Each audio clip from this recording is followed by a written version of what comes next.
नमस्कार, प्रभात साक्षी news network पर आप सभी का स्वागत है। आम आदमी पार्टी के विधायक महराज मलिक की लोक सुरक्षा अधिनियम यानी पीएसए के तहत हिरासत जम्मू कश्मीर उच्च न्यायालय द्वारा रद्द किए जाने के बाद उन्हें आज कठुआ जेल से रिहा कर दिया गया। रिहाई के बाद महराज मलिक ने कहा कि अब जब उन्हें रिहा कर दिया गया है तो वह लोगों के मुद्दों को उठाना जारी रखेंगे।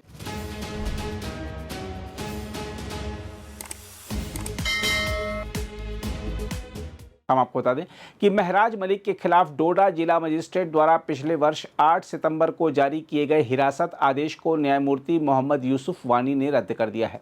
न्यायमूर्ति ने अधिकारियों को याचिकाकर्ता बंदी को तत्काल रिहा करने का निर्देश दिया था। मलिक के अधिवक्ता और आम आदमी पार्टी के प्रवक्ता अप्पू सिंह सलाथिया ने पत्रकारों से कहा, सभी औपचारिकताएं पूरी होने के बाद आज सुबह जेल प्राधिकारियों ने मलिक को रिहा कर दिया। उधर आम आदमी पार्टी के नेता की रिहाई के लिए सुबह कठुआ जेल के द्वार खुलते ही दर्जनों लोगों ने उनके समर्थन में नारेबाजी की, ढोल की थाप पर नृत्य किया और उन्हें फूलों की माला पहनाई। उन्होंने जेल से रिहा होने के बाद कहा कि वह लोगों के हक के लिए लड़ाई जारी रखेंगे। महराज मलिक ने पत्रकारों से कहा, अब मैं जेल से बाहर आ गया हूं, मुझे न्याय दिलाने के लिए मैं न्यायपालिका का आभार व्यक्त करता हूं, मैं लोगों की समस्याएं उठाता रहूंगा। देखिए, काफ़ी मुश्किल था, कठिन था मेरी आवाम के लिए। मेरे जैसे हज़ारों लाखों लोग जेलों के अंदर हैं, बेगुनाह हैं, फ़र्क नहीं पड़ता था, लेकिन जिन लोगों ने मुझ पे भरोसा दिखाया, उम्मीद दिखाया, उसे कैद किया था, मेरे वक्त को कैद किया था।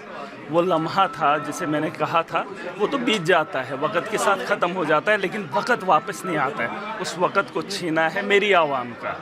मैं तो एक महराज जेल के अंदर 8 महीने रहा, उससे फ़र्क नहीं पड़ता, लेकिन जो उम्मीदें आवाम को थी, जिस वक्त के लिए बेहतरी के लिए मुझे चुना था, और जिन लोगों ने ये गुनाह किया है उन्हें तो इसकी सज़ा ज़रूर मिलेगी। बहरहाल वक़्त है, वक़्त का खेल है, दुनिया की राजनीति है, राजनीति का शिकार हुए हैं। हम तो काम करने के लिए राजनीति में आए थे, हमें क्या पता था यहाँ वकालत करनी पड़ेगी, यहाँ दलाइल देनी पड़ेगी, यहाँ बेगुनाही के सबूत देने पड़ेंगे, है ना। तो ये चीज़ें देखनी पड़ेंगी, और देश के अंदर ये माहौल इस वक्त है। आप यूँ मान के चलिए, जैसे मैंने आज सुबह भी कहा कि अमेरिका के खिलाफ भाजपा बोले या देश के अंदर विपक्ष भाजपा के खिलाफ बोले, कितना मुश्किल है। और अगर ये मुश्किलों की सज़ा ये है तो ये सबको झेलनी पड़ेगी। देखिए, डोनाल्ड ट्रंप सही है या गलत है सब जानते हैं, लेकिन बोलेगा कोई नहीं। देश की राजनीति सही है या गलत है पता सबको है, लेकिन बोलेगा कोई नहीं। तो वही चीज़ें हैं, मैं कह रहा हूँ कि धर्म को छोड़ के इंसानियत के लिए काम करना, इंसानियत के लिए। और ये जो धर्म में दंगा फसादात जिस जहनियत के लोग हैं, मैं आज उन लोगों को चेतावनी देना चाहता हूँ कि अगर तुम धर्म पे चलने वाले लोग हो, पहले धर्म पे चलो, तुम कभी इंसानियत का बुरा नहीं चाहोगे। महराज भाई, आपने एक सवाल भी उठाया कि अगर देश के प्रधानमंत्री चाहे हाँ प्रधानमंत्री बन सकते हैं तो एक नहीं, मुझ पे सवाल ये चिन्ह है ना इनको कि ये एमएलए क्यों बना, इसलिए उनकी मिसाल देना तो बहुत ज़रूरी है। यहाँ का जिक्र भी आपने करा। हाँ, देखिए, बंगाल के अंदर क्या राजनीति हो रही है, धर्म की हो रही है, नहीं होनी चाहिए। ये लोकतंत्र है, जमहूरियत है। अरे आज उसकी लाठी, कल उसकी लाठी, ये वक्त के हालात हैं, वक्त के हालात। अब ये मान के चलिए 70 साल में भाजपा को कितने साल हो गए, कांग्रेस का दबदबा रहा, वो नहीं रहे। देखिए ना, महराज मलिक से पहले उस कॉन्स्टिट्यूंसी में कोई और था, मैं भी नहीं रहूँगा, मैं ये नहीं कह रहा हूँ, लेकिन जितना वक्त गुजारो अच्छा गुजारो ना। जिन लोगों की जिम्मेदारी है उन्हें तो निभाओ। अब नफरत का बीज बो रहे हैं और ऊपर से विश्व गुरु बनने की बात कर रहे हो। देखिए, विश्व गुरु कैसे बनोगे जब आप सच्चाई का साथ दोगे, जब हम बोल ही नहीं पा रहे। मैं अमेरिका की बार क्यों बोल रहा हूँ। डोनाल्ड ट्रंप ने हमारे देश के लिए क्या क्या नहीं बोला। वो देश के प्रधानमंत्री के लिए नहीं था, वो भाजपा के खिलाफ नहीं था, लेकिन यहाँ बोलो देश के खिलाफ तो देशद्रोही। डोनाल्ड ट्रंप हमारे देश को इतना घटिया भी बोल दे और हमारे दिग्गज, दुनिया की सबसे बड़ी पार्टी, उनके प्रवक्ता मुंह न खोले, भाई साहब ये कौन सी राजनीति है। नहीं, आप देखिए, आप प्रेस में हैं, आपके पास इसका जवाब होना चाहिए। मुझे बताइए कि कोई भी बाहर का हमारे मुल्क के बारे में अगर इतनी बातें करता है तो उसके खिलाफ देश की सरकार को नहीं बोलना चाहिए। अरे सरकार का बड़ा मुखिया ना बोले, प्रवक्ता तो बोले, लेकिन देश के अंदर कोई अच्छा काम करना चाहे उसे देशद्रोही मान ले। देखिए भाई साहब, सवाल तो उठता है। मैंने देश का भला चाहा है, मैंने देश की बेहतरी चाहे, मैंने जम्मू कश्मीर के, मैंने कभी आतंकवाद को सपोर्ट नहीं किया, लेकिन एक मुस्लिम होने की वजह से मुझ पे ये सारी चीज़ें ला दी गई। मैंने कभी हॉस्टल के अंदर किसका इलाज होता है? आप मेरी तकरीरों को उठा कर देख लीजिए, आप मेरी तकरीरों को उठा के देख लीजिए। मैंने हॉस्टल के बारे, हॉस्टल किसके लिए है? केजरीवाल हिंदू है, वो क्या मुसलमान है? मैंने उसका साथ दिया, उसने क्या दिया मुझे? महाराज जी, मैं एक बात बोल रहा हूँ, मुझे केजरीवाल ने क्या दिया? लेकिन उसकी सोच थी, उसने दिल्ली में लोगों को स्कूल बेहतर दे दिए, हॉस्टल बेहतर दे दिए, बिजली फ्री दी। मेरे यहाँ अपनी प्रोजेक्टों के प्रोजेक्ट, सैलाब है, पानी स्लाइड हो रहा है, लोगों के मकान धंस गए, लेकिन बिजली है ही नहीं।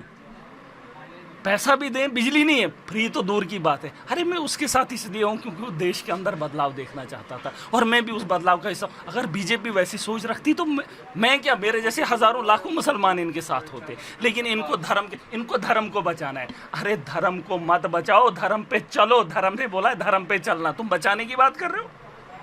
धर्म क्या खत्म होगा? अरे धर्म खत्म होगा। ये बोल रहे हमने धर्म को बचाना है। तुम्हें धर्म ने बताया धर्म पे चलो, तुम चलोगे नहीं तो बचाओगे कैसे? धर्म पे चलोगे, देश भी बचेगा, इंसानियत भी बचेगी, और आगे मुस्तकबिल भी। आपके साथ जो नेशनल कॉन्फ्रेंस की सरकार थी, जिसे आपने अरे कौन सी सरकार? उनकी जुबान पूछो किसके पास है? क्या किया उन्होंने 2 सालों में? मुझे देखिए, मुझे उमर अब्दुल्ला से कोई गिला नहीं है, लेकिन गिला इस बात का है कि 2 साल में आपने क्या किया? हॉस्टल के अंदर डॉक्टरों के लिए आप मैं ये नहीं कह रहा हूँ कि डॉक्टर दे दो। अगर मेरे डिस्ट्रिक्ट हॉस्टल में 3 डॉक्टर हैं जो पैसा ले रहे हैं, मैं उनकी तैनाती चाहता हूँ। मैंने ये नहीं कहा कि 6 दे दो। मुझे पता है वो सरकार के पास हिम्मत नहीं है, वो अफोर्ड नहीं कर सकते।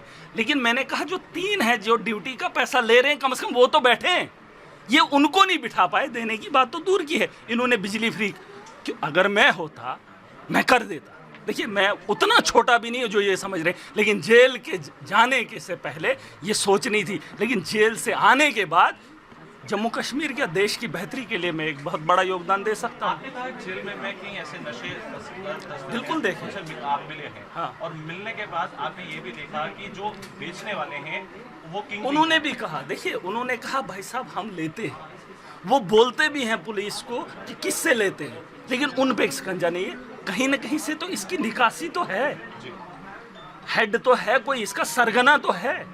अरे सरगना को पकड़ो, नीचे का सिस्टम खुद क्रैक हो जाएगा ना। आप पाकिस्तान में जिम्मेदार हैं? अरे वो नहीं। अच्छा आप मुझे बताओ, आपके घर में दरवाजा नहीं है, कोई चोर चोरी करके ले जाए तो आप जिम्मेदार क्या घर वालों को मानेंगे? अगर दरवाजा आप लगा सकते हैं तो बंद क्यों नहीं रखेंगे? चोर तो बाहर से, अभी मेरे इधर एसी लगा है, अरे दरवाजा बंद है, चोरी कैसे होगा? अब गेट भी खुला होगा, दरवाजा भी खुला होगा, तो मैं चोर को इल्जाम थोड़ी लगाऊंगा। पाकिस्तान का तो ये षड्यंत्र है। पहले उसने बंदूक दी जिहाद के नाम पे, यहाँ देश को खोखला किया। अब जब गोली नहीं चली, उसने चिट्टा बेचना शुरू कर दिया, और ये इल्जाम यहाँ के लोगों पे लगाएंगे। इसका भी जिम्मेदार पाकिस्तान है। वो हर चीज से देश को कमजोर कर रहा है, यहाँ की नस्लों को तबाह करना चाहता है। और मैं पाकिस्तान, वो तो अफगानिस्तान के साथ, अफगानिस्तान मुसलमान नहीं है, वो अब पाकिस्तान के साथ। जब मैंने कितनी बार बोला, ये सोच मत रखिए कि कोई पाकिस्तान के साथ होगा वो मुसलमान है। ईरान के साथ लड़ रहे हैं, ईरान मुसलमानों, यार बात सोच की होती है। जब अपने मुल्क की बात होती है तब मुल्क के साथ। मुझे एक बात बताओ, मेरी जमीन भलेसा में है, वहां पे मुझे कोई लूटने आएगा, मैं छोड़ूंगा? या मैं बोलूंगा नहीं मुझे पाकिस्तान में थोड़ा सा हिस्सा दे दो, कोई जाएगा? कोई जाएगा? आपको मैं बोलूंगा भाई साहब नेपाल में मैं आपको थोड़ी सी जगह दे दूंगा, ये छोड़ दो, आप जाओगे? अरे जमीन हमारी है, वतन। और इस्लाम ने ये कहा है, जिस मुल्क के अंदर रह रहे हो, ये सुन ले, जिस मुल्क के अंदर आप रह रहे हो उस मुल्क के आईन को मानना हम पे लादा गया फर्ज है। हमें इस मुल्क के अंदर मोदी जो भी कानून लाएगा, हाँ, ऐसा नहीं कि जो सीधा बोलेगा नहीं इनको ये करो वो करो, जो बेहतर होगा उसका हम सम्मान करेंगे। और इस मुल्क को अगर हम अपना नहीं समझते, इतने करोड़ लोग हैं, तो आपको क्या लगता है विद्रोह, जैसे अमेरिका ने चाल चली ईरान में, उसने कहा विद्रोह होगा, तख्ता पलट होगा। 23 करोड़ 40 करोड़ मुसलमान हैं, इन्होंने क्या चाहा? अरे पेट, ये भूखे हैं, वक्त गुजारा चाहते हैं, दुनिया के अंदर आए हैं, कुछ भला करना चाहते। आप इनको ज़बरदस्ती बोलते हो ये आतंकवादी, ये आतंकवादी, ये आतंकवादी। अमेरिका के अंदर ट्रंप पे हमला किया, वो भी मुसलमान है। अरे आतंकवादी कौन होता है? जिसको आप टार्चर करोगे, जिसको आप मजबूर। हिंदुओं में भी बहुत सारे लोग हैं, मुसलमानों में भी। जब इंसान परेशान हो जाता है, चिट्टा कौन खाता है? अब मैं बोलूँगा मुसलमान नहीं खाते, सारे खाते। जो परेशान है वो परेशानी ख़त्म करने के लिए चिट्टा खा रहा है। मैंने पूछा उधर, बैगड़ आज मैंने तो देखा ही नहीं है, लेकिन जो लोग वहाँ पर थे मुझे उन्होंने कहा, कहता 10-10 हज़ार। मैं तो परेशान, मैंने बोला लेता कौन है? कहता बड़े बड़े लोग। यार वो बड़े कौन है जो 10,000 का चिट्टा ले ले यार? 12,000 का, वो भी पता नहीं कितना डोज है, 1 दिन का 2 दिन का, मुझे नहीं पता। आप सोचो कि उन लोगों पे कभी स्कंजा, वहाँ मैंने देखे जिसके कपड़े फटे। देखिए ये साफ बात है भाई साहब, मैं ये नहीं कहता हूँ वो गुनहगार नहीं है, मैं ये कह रहा हूँ कि उनको इस्तेमाल किया जा रहा है। वो जैसे वो नहीं होता मार्केटिंग के लिए, वो मार्केटिंग कर रहे हैं, वो भी गुनहगार है। लेकिन जो इसका असली है आप उसे पकड़िए, जो करोड़ों में इसकी खरीद करता है, उसके पास कहाँ से उतना पैसा आएगा? अरे अगर पाकिस्तान से कोई ले रहा है, जैसे भी ले रहा है, मुझे नहीं पता, करोड़ों की डील है ना, तो वो करोड़ों रुपया वो गरीब कहाँ से लाएगा? उसको इतना देते हैं, पकड़ के अंदर डाल देते हैं, 200 ग्राम 300 ग्राम। ये चीज़ें मैं कहना चाहता हूँ, मैं बदलाव के लिए आया हूँ, उस बदलाव का हिस्सा बनना चाहता हूँ। जम्मू कश्मीर के अंदर अपने पावर प्रोजेक्ट हैं, मुझे बिजली फ्री चाहिए। अगर ये लोग नहीं दे सकते हैं, जम्मू कश्मीर के लोग मिलकर, आज अकेला हूँ, पूरी ताकत के साथ 8 महीने के बाद समझ चुका हूँ कि ताकत को हासिल करेंगे, मिलकर जम्मू कश्मीर को मुस्तकबिल बेहतर बनाएंगे। हम आपको याद दिला दें कि महराज मलिक को पिछले साल सितंबर में सार्वजनिक व्यवस्था बिगाड़ने के आरोप में पीएसए के तहत हिरासत में लिया गया था तथा बाद में उन्हें कठुआ जेल में रखा गया था। उन्होंने 24 सितंबर को उच्च न्यायालय में बंदी प्रत्यक्षीकरण याचिका दायर कर अपनी हिरासत को चुनौती दी थी और मुआवजे के तौर पर 5 करोड़ रुपए की मांग भी की थी। अगर आप भी लेना चाहते हैं देश दुनिया की तमाम जानकारी तो आज ही सब्सक्राइब करें हमारे चैनल को। साथ ही नीचे दिए बेल आइकन को जरूर दबाएं ताकि हर अपडेट आप तक पहुंच सके।